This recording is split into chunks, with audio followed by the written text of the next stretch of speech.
Broadway baby. Broadway baby. I think I played with the idea of what to call it quite a bit because rewrote the lyrics to a famous Broadway song, and it's "I'm just a Broadway G." So I'm working on that, and I might just change the title to that. How y'all doing today? Thank you so much for coming, for being here.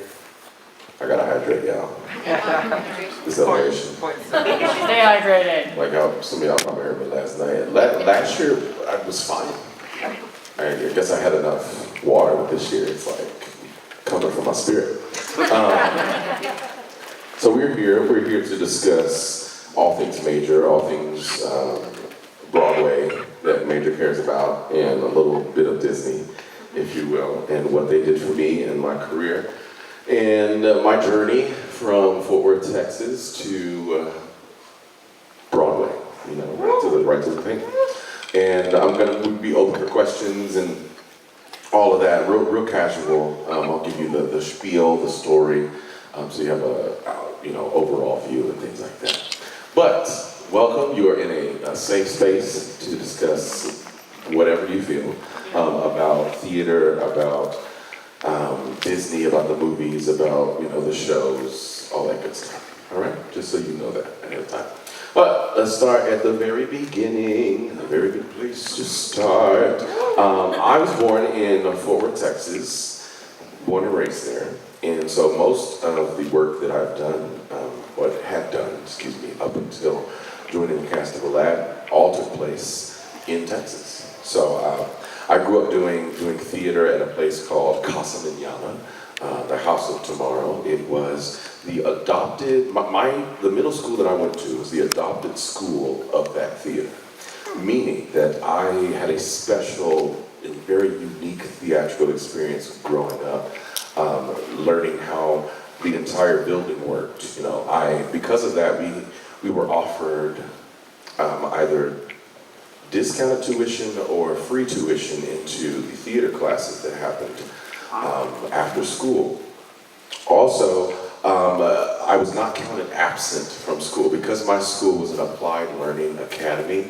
What that meant was that whatever business or job we thought we wanted to do in the future, whatever that was, they would allow you to do that during school hours. If you could volunteer and learn straight from the people already in their profession, they encouraged it and would allow you to go do that all day if you wanted to, at least for the first half of the day. So what that meant for me is that when you do local theater performances for the community, and you have your week, you have shows at night and on the weekends, but you also have school performances. And so those are the shows that are a field trip for whatever local school. They bus them over, and those performances are usually like at 10 o'clock in the morning or something like that. So I could do those, like I would wake up, this is like for middle school, this was my life. I would wake up, and instead of going to school, I would go to the theater. Or I would go to school and immediately be taken in somebody's van or something to the theater and start my day. It's so crazy. I would just hop in a random van, hope I made it to the safe space. But I would do that. And so, at that age already, my mind is all day I'm in the theater. At Casa Manana, I worked on stage, backstage, front of house. I sold tickets, I sold popcorn. I even worked under the stage at times because the theater was in the round, and so sometimes things had to come up from out of the floor and all that stuff like that. So at a very early age, everything about what made theater work was ingrained in my body. I was taught to serve every space as if it were the same, whether I was on the stage or not. And I believe that is, what led to my first job in New York being the lead in a Broadway show. But for me, I didn't see the venue as anything different. The work I was supposed to do is always the same because it started here. So for when it came to building characters, whatever I saw in front of me is what everybody else is going to see. And so it doesn't matter how much they paid for their ticket. That wasn't up to me. That rhymed. But So that's just an example of what theater means to me, in the sense of, it's like, you know, it's a part of me that I can't get rid of. You know, I was, before I could drive, before I could, you know, before I liked girls or anything like that, it was, what are we singing today? You know, which choir part am I singing today? So that was always special. And even before that, one thing that happened was I was in the Texas Boys Choir. And so before I got into the space where I could emote doing musical theater, it was an opportunity for me to learn how to train my ears. You know, I was born, I started singing in the church, so I sang from the heart first, and then they trained me how to sing in different languages, and trained me how to listen to other voices and match sounds, and then they let me share my emotions as an actor, and then that's when things went crazy, right? So all of that was learned at an early age, and then we moved through choir competitions and all things like that. Let's fast forward to the track to Broadway, yes? So I am doing local theater. I am a massage therapist during the daytime. That is how I make the ends meet. Did that for a whole decade, and I absolutely loved it.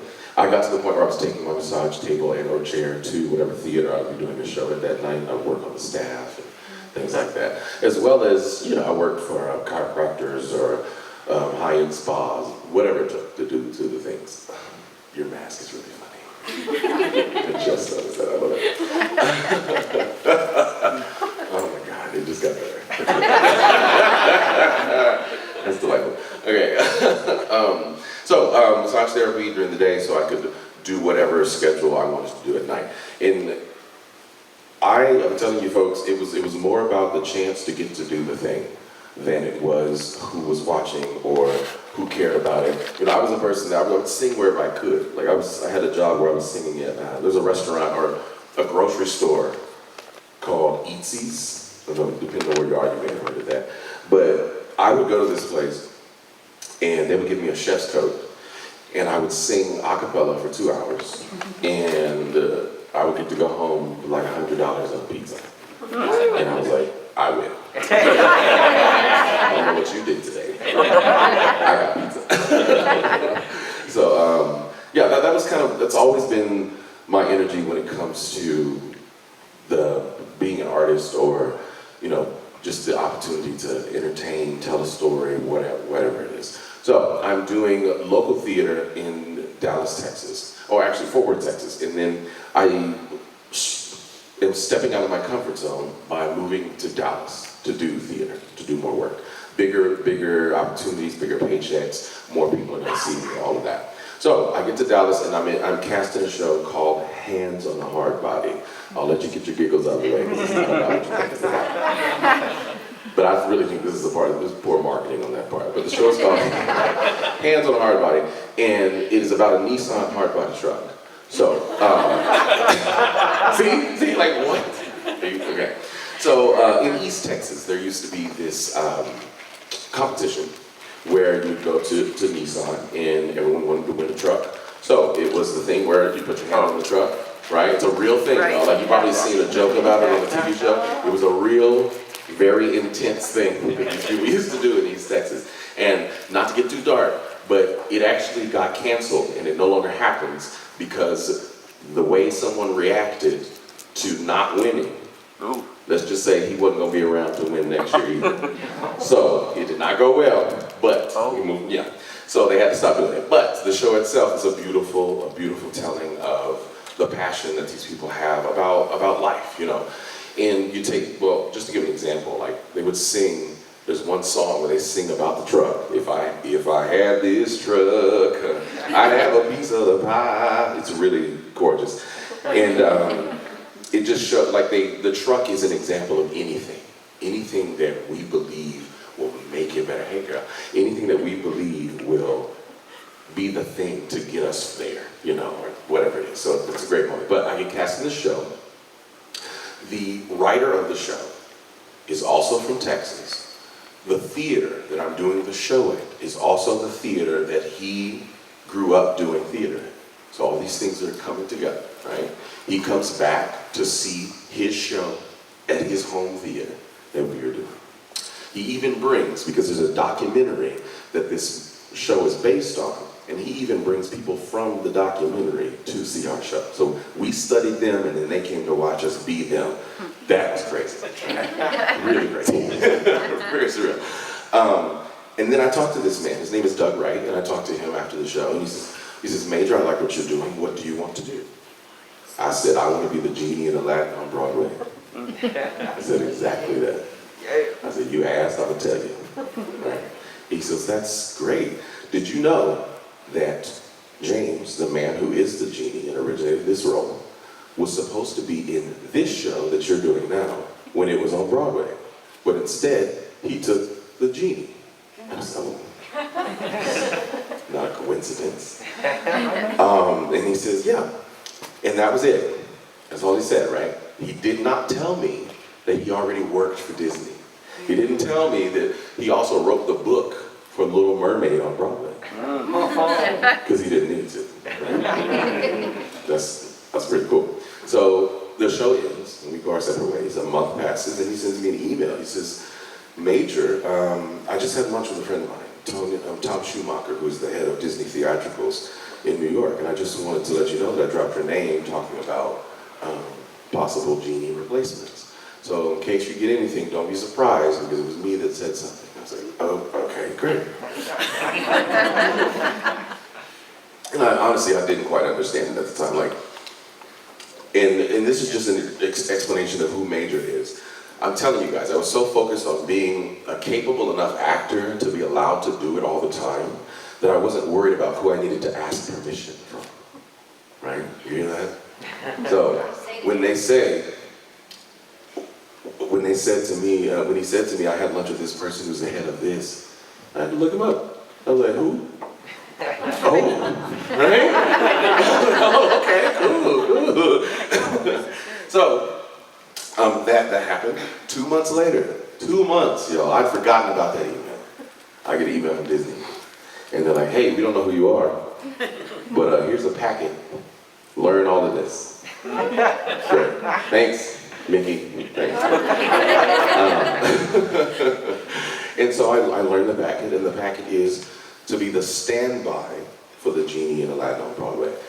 I didn't even know what that meant, to be honest with you, right? In community theater, where I grew up, where you don't have standbys, you don't have, like, you may have an understudy, if you're lucky, but the way it worked is, if we're doing Rent, and you get sick, you're gonna do Rent sick. That's it, there's nothing else we can do about that. Yeah. So, I had to look that up. What is a standby, right? Oh, wow, this is amazing. So I would get to back up the leading person who's in the show. Because the standby, he's at the theater for every performance, right? But he goes in if that main person goes down. If they're sick, they twist an ankle, whatever. Now it's my job. Now, but that also means when he sets, I'm going on vacation, now it's my job. Like if he's going away for 2 weeks, I know it's mine, you know? So that's what the standby is. Very, very important for me where I was in my career, because that meant when I get this job, I get to watch the man who just won a Tony Award do the job. Because my job is to watch him and make sure he's all right. That's an invaluable lesson, you know, especially for my first job ever. So that's what it was going to be. So I learned the things, and they announced auditions for September 15th, 2015. And I reached out to them and I said, hey, I can't make it to these auditions, but please don't forget about me. And they said, don't worry, send us a tape. Okay, I sent a tape when it was time for the auditions. And they called me back in an hour and they said, hey, tape looks good. Can you come next week for final callbacks? And I was like, I said, I can't make it. That's what I said before, because I have this thing I have to do. Yeah, exactly. I was like, no. And they were like, okay. And then they called me back and they were like, well, the director of the show, our Tony-winning director, Casey Nicolau, and Tom Schumacher, oh, I remember that name, he's going to be in the room. Both of them are going to be in the same room at the same time. And because they do things all over the world, that's rare. You should come. Okay, fine. So I give away my gig that, you know, was going to pay for most of my rent that year. And Disney flies me up, right? And I stay in a hotel room, we watch the show. give me a ticket to watch the show. I show up to watch the show with 5 other guys who look a lot like me. I'm like, oh, okay, I get it. Scared. Great. And then we spend the whole next day auditioning. We do part of the singing in the first part of the day. They say, great, do that again later. We dance in the middle of the day. And then more Disney people show up. So in the morning, it was like 10 people in the room that you're auditioning for. In the afternoon, it was like 20, you know? And I'm recognizing bigger names, bigger faces, like, oh, okay, he wrote this, okay, hey, you know. And I had a great audition, I'll be honest with you. I was, you know, just fortunate enough to be completely present in that moment and roll with the punches, and they were happy that I brought only what I could do to the character. And I think that was probably the most important thing.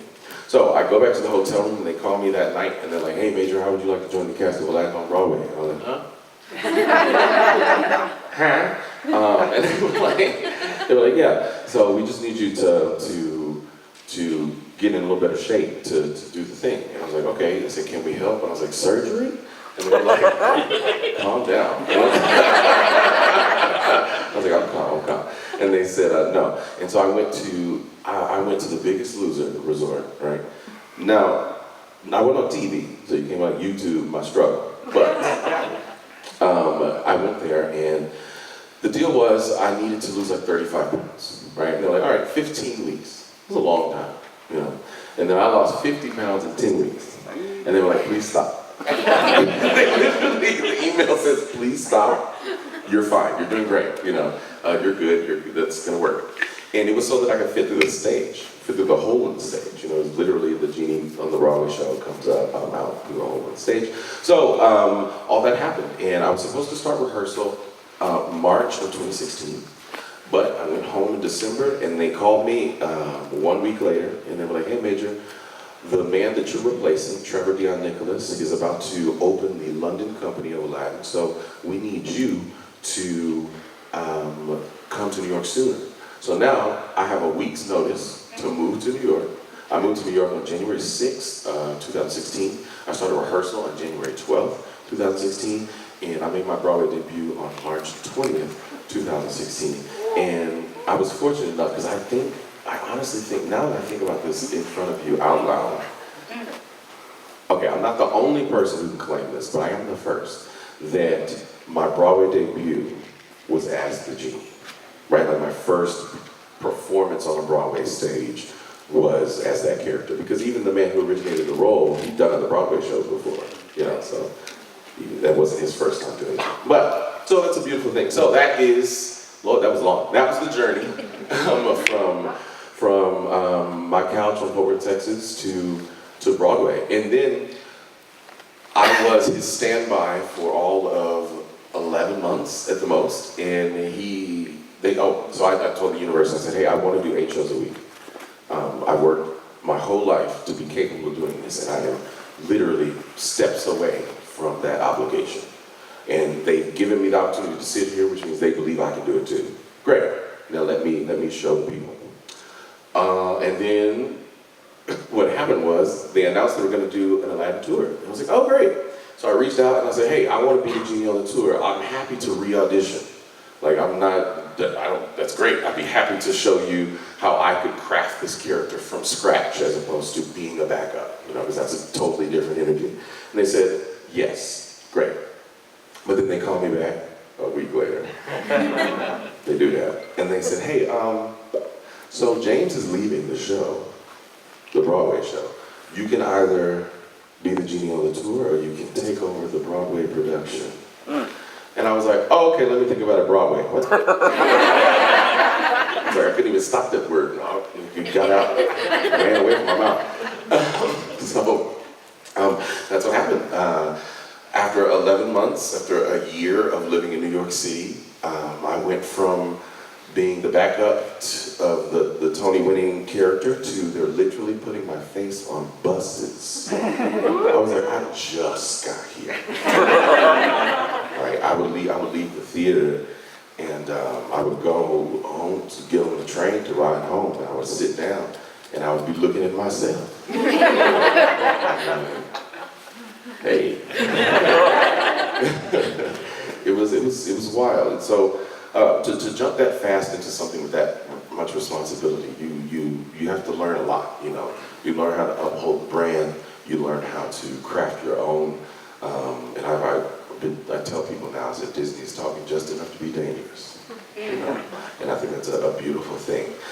It's also this wonderful affirmation of, I know how hard I can work. I know how, you know, what I can create when I give 100% of myself to something. And so now, what the challenge that I'm experiencing or enjoying really is diversifying that. You know, I spent a lot of energy just making sure I could do theater well enough to do a Broadway show, but I've now learned how much that energy translates across the board. You know, and what I mean is the term EGOT means you have an Emmy, a Grammy, Oscar, and a Tony. But what that says to me is that that work is all the same. You know, like there's no new intimidation because this person is a movie star or things like that. Because those are just useless titles. It's like, are you happy and are you cool? Because if you're not cool, I'm not cool with you. That's just it. That's enough. You know, it could be anybody. So yes, that's me, y'all. That is what has crafted most of the guy who was standing here before you. I've also, I got to a natural moving point. So the branch out is now the major in front of you now has a Twitch channel, right? Like I always play video games anyway. I was an old child, so I was. What else was I gonna do? I read books and I played video games and did theater. Gosh, I just love my life. I'm such a nerd. And so, yeah. So now we have a Twitch channel. Now I crafted this concert called the Genie's Jukebox, based off of, you know, my time in the lamp, and based off of what I think the potential of the Genie could have. You know, because the Genie is the only Disney character who has access to the entire Disney canon, no matter what it is. You know, I mean, he's an obvious time traveler. You know, and all of those things. So that's why I think you can drop him into any situation, any choice of song and things like that, and it's always going to work out. And you know, now because I'm here as a voice actor as well, this is something that I've always done. Like I started voice acting with Crunchyroll. I want to say maybe 2010 might have been my first thing. I think I think One Piece was one of my first characters. One Piece and Space Dandy. Yes. So I know those were the first two things I ever did there for them. But I say that because the goal was always to do that full time. But you know, when Broadway gives you the opportunity to do what I've got to do, I'll be back. So it's great to have had all of that particular experience and, you know, been in rooms with people I never expected to be in rooms with, and have people know my name. Then I was like, oh, that's a pleasant surprise. It's really cool. But to come back to being a novice and everything else, knowing I still have the capability of doing the things when I put in the work, this is exciting, y'all. Like I'm in like this new frontier. I feel like I'm cocooning and I'm gonna become a beautiful, beautiful butterfly. So yeah, that is my story. What do we want to talk about now? We want to talk about theater. Go ahead. Hey, Maria. Hi. So as someone who did both Broadway and voice acting, do you find that you use like the same acting techniques in doing both, or because you're using more your voice, do you do some of the same things with your body, sort of like physicalized intentions and all? This is just a beautiful question. First off, excellent question. Thank you. And the answer is, it's all the same.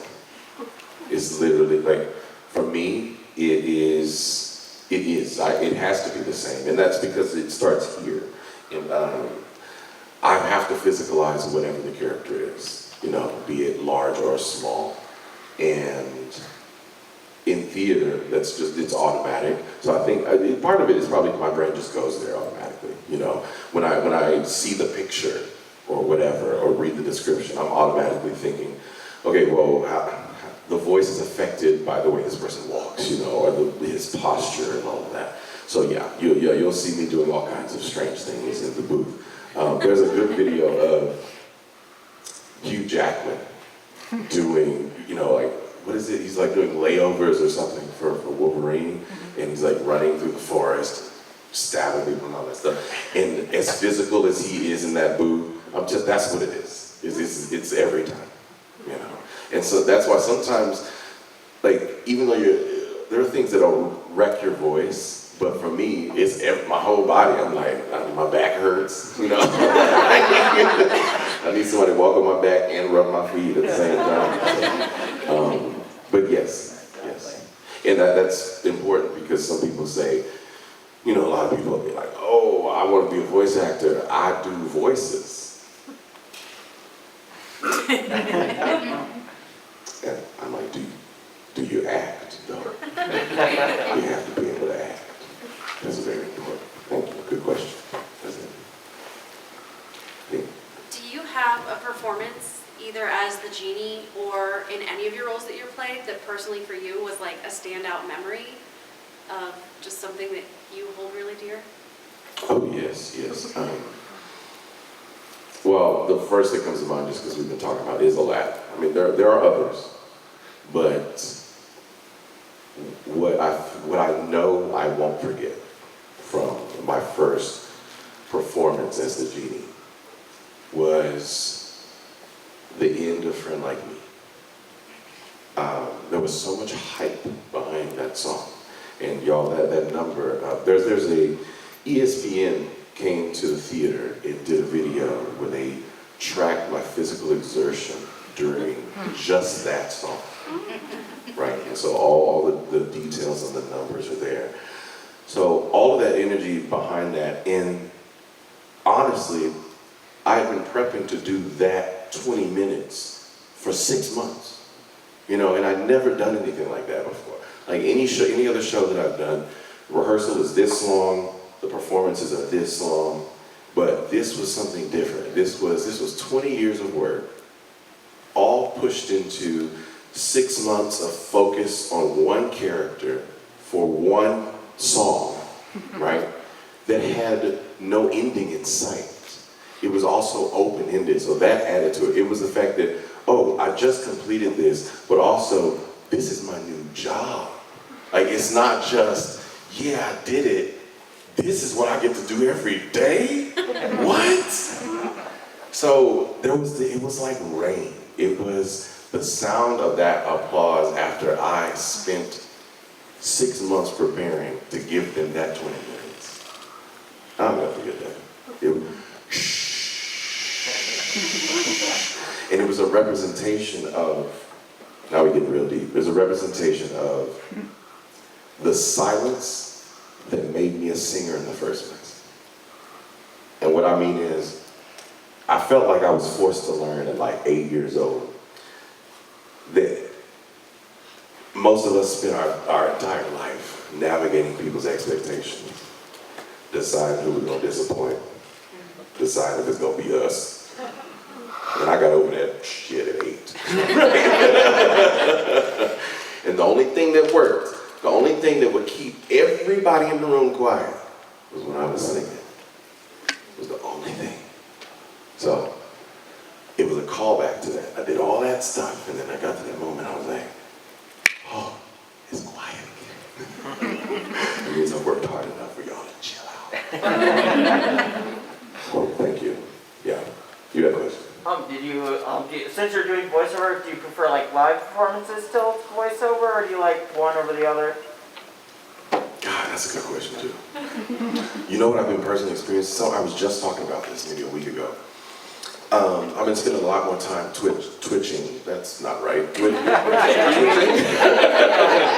that work? It feels like I need to scratch it if I'm twitching. Anyway, I've been spending a lot more time twitching. Someone pointed out to me that my last few live performances, after I was done singing, I was out of the moment. Like, I don't want to say this the wrong way because this almost sounds like I'm bragging or something, but I've had a couple standing ovations, right? And I missed them entirely. I finished singing and then I left. right? And someone had to point it out because it was my mother. She was watching a video of something I did recently. She was like, "Why did you run away from your standing ovation?" I was like, "I didn't do that." She was like, "Look." I was like, "I did do that."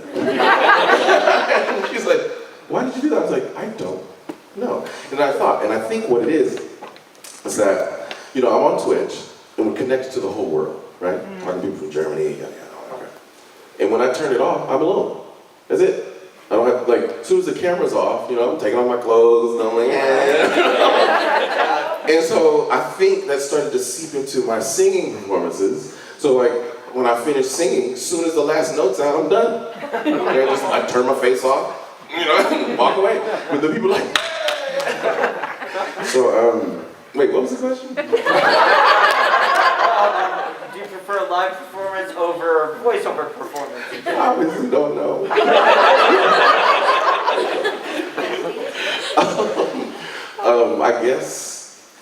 I guess live.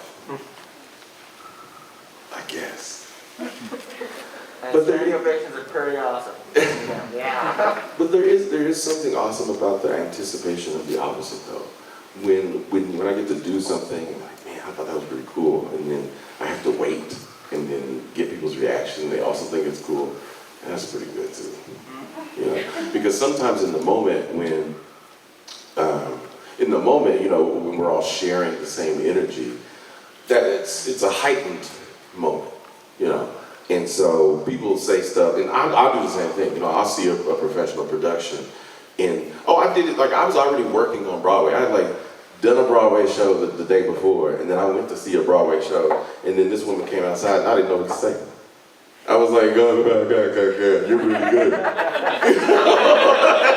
Like, well, you work next door, what's wrong with you? I'm like, chill. So the fact that knowing, like these moments, if, I love this character, it did this for me in this moment, that's just as special to me, you know, to be honest, to know what my work, that it worked without me having to be present, that it extended past. So I guess about the same.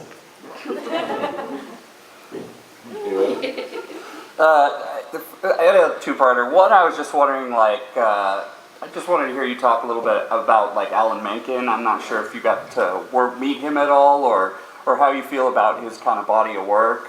And the second one was just, like, what is that role that you might not get to play, but, like, in your heart you would love to do, like a Vita or something like that, some kind of certain role that, you know, that type of thing. Sure. I actually only have one Alan Menken story, and it's a horror story, which was good. It was a horror for me, not really. You know, he probably didn't know. So the one time, I think I met him 2 times. I think, that's weird. I met him 2 times. I was in the same room with him a 3rd time, but we didn't speak that day. So the first time I met him was at Sardi's in New York, you know, the famous restaurant where they put all the people's pictures up on the walls, the caricatures. And it was like a party for, I can't remember, somebody was getting their photo put up on the wall. And so it was a passing by where, you know, he gave me that interest of, hey, I said, hey, I'm taking over for James. Oh, hey, I'm going to come see you. And I'm like, no, you're not. I don't believe you. He was real nice about it. And then, one time I went with Adam Jacobs and we went to do press in LA. Adam Jacobs is your original Aladdin in the Broadway show. And so I was, you know, just getting into the group and doing some of my first press events. And so we flew. I've been doing the show as well. So I've been covering for James and then had to go do this. So I was vocally kind of worn out, you know, because this was all new territory. So my voice was shot. And by that I mean like I was dealing with like sinus things. And so because I am a bass baritone, you know, or a baritone, if you will, I probably have the lowest range of the people who played the character. So that at the time, before I got a little help with it, that last money note, friend like me, was not always there where I wanted. It was not always easy for me to sing, right, at that time. So any sinus trouble meant it wasn't going to happen that day, which was not right. So we get to LA and he's there, Alan Menken is there at the theater, and I get to meet him and we talk and all that stuff. And then we have to do our sound check, right? And I'm in an empty theater with our director and Alan Menken. Yeah. And I already knew, because I was up the night before trying to make that note happen. I was like, no, it was Woody Woodpecker and all day. It wasn't working. That's all. So I get up there and I do Friend Like Me, and as expected, that note is just treacherous. Right? And that was the first time Alan Menken heard me sing. And he's never heard me sing. When I tell you I was so embarrassed, went back to our dressing rooms, and there was a moment where they were like, oh, hey, Alan is about to go. You want to go take a picture? And I was like, no, I'm good. Yeah, I didn't get a picture. I'm not going to say I have regrets, because I choose not to claim that, but I do think it would have been a better situation if I had just sucked it up and gone and did the thing. Because the truth is, no matter how he felt, I already had the job. You know, the check is clear. So, what you gonna do?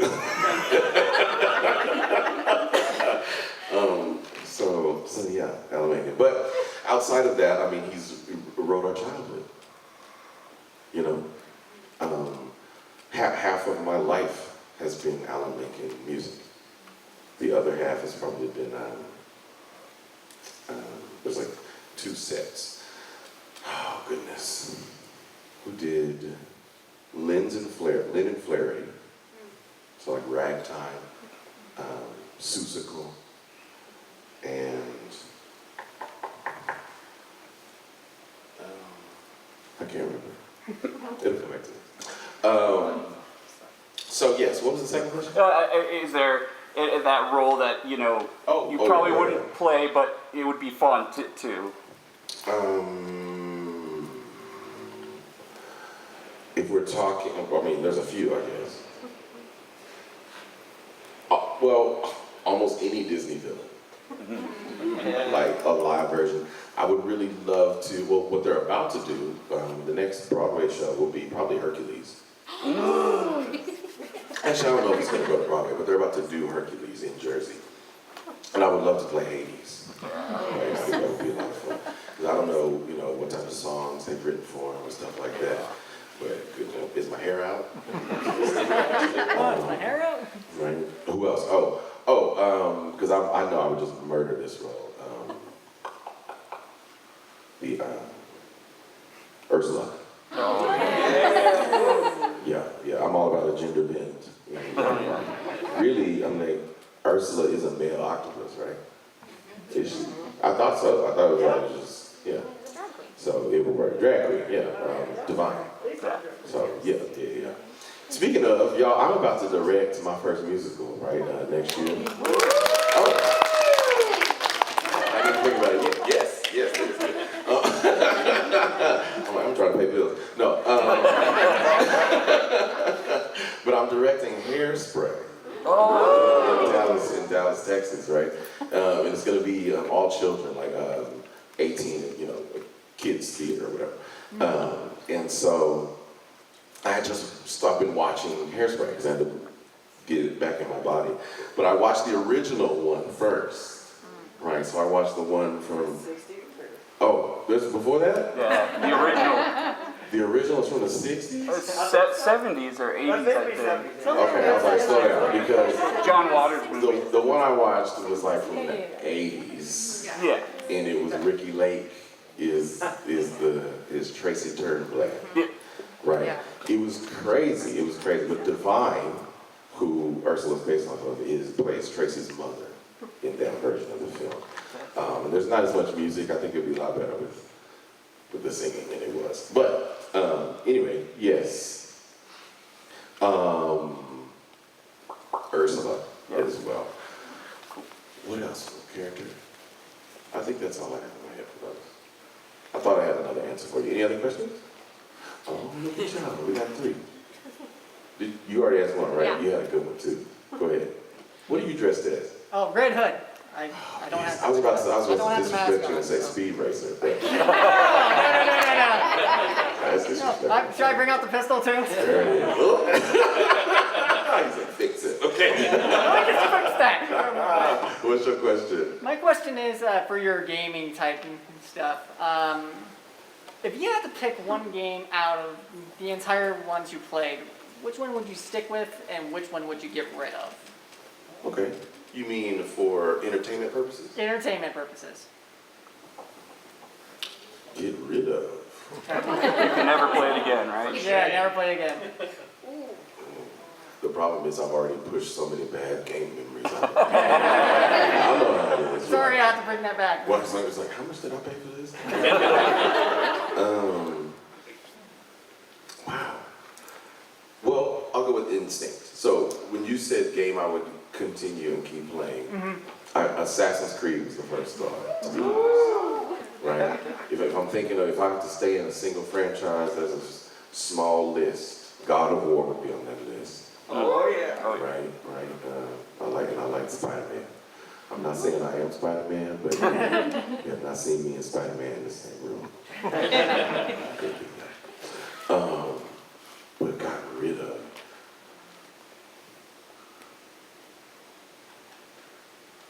I don't know, Dance Dance Revolution. Hey, that works, man. That works. I'll take that answer.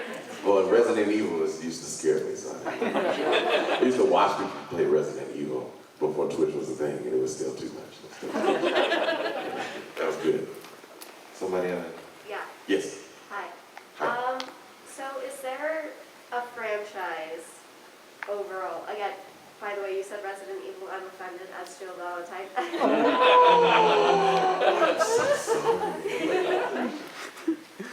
Oh, that's right. We talked this. Yeah. So is there a franchise, show, or movie, or video game that you would love to join and be able to play a character in, just like in general? I mean, I'm trying to manifest a Kratos role in my life. Oh, yeah. Yeah. Not that I want to take his job. What's for me is for me.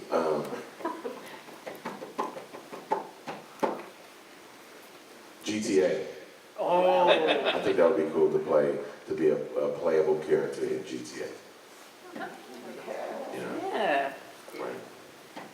Yes, that's my answer. I can see that. All right, guys, so I think we're almost at time. I want to say thank you so much from the bottom of my lamp for being here today. Yes, thank you. And let's see, I know at 2:30 I'm in the big voiceover panel, if you still feel like hearing my voice. Also today at 7:30 I am doing another Genius Jukebox in the main event room. And if you really love me, you will follow me on Twitch. And I will see you there. Already did. Already did. Plan ahead. That's it. Let's go. Thank you so much. Get out of here. Morning, Maya.